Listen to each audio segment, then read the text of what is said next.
iyya birmannaa dhabe. Hojjannee jijjiiramnaa quban qabnu namatti jennee hojii barbaacha ceene baarii gamatti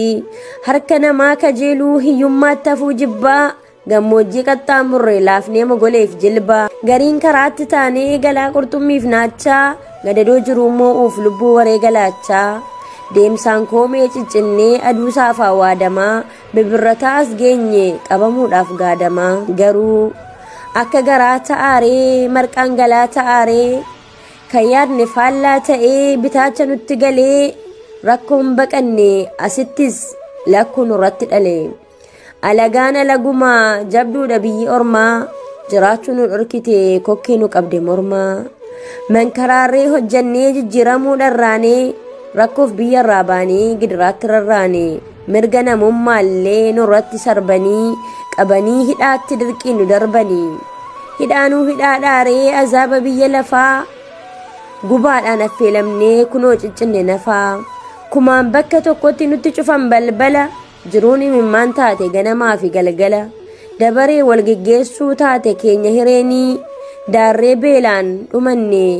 dhibee irbaataaf cireenii osoo lammii qabnuu homaa wallaalamnee feestaaliidhaan duunee isaan awwaalamne du'aaf guyyaa eegganna maal jetturee yaafiraa gidiraan biyya lafaa kan kana caalu jira dhufee nu baase jennee abdannee kootummaanii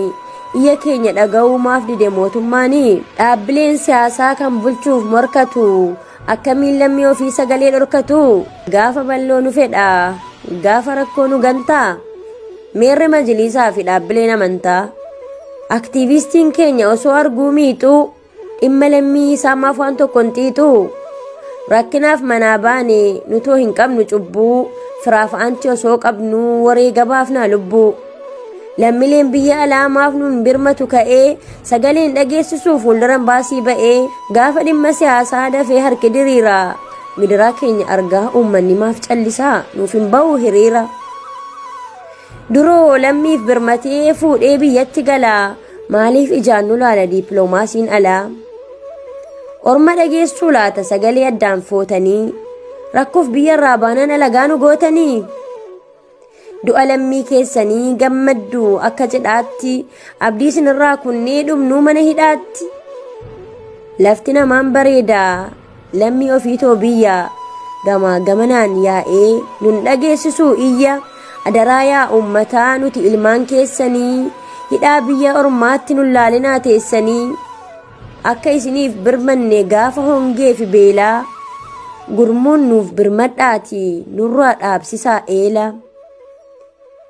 hidda dhiiga keenyaatu wiirtuu keessaniin maddaa qaamni keessan madaadha xiqqoo malee nuuf gaddaa kunoo waggoota lamaaf harka marannee teenya rabbii guddaa gaditti sin qofa abdiin keenya callisaan laaltu taanaan lubbuu lammiitii baatu gaaffii biyya lamaanii nama taajjabbii taatu guyyaa lubbuu gabbarraa dadhabneerra turmaata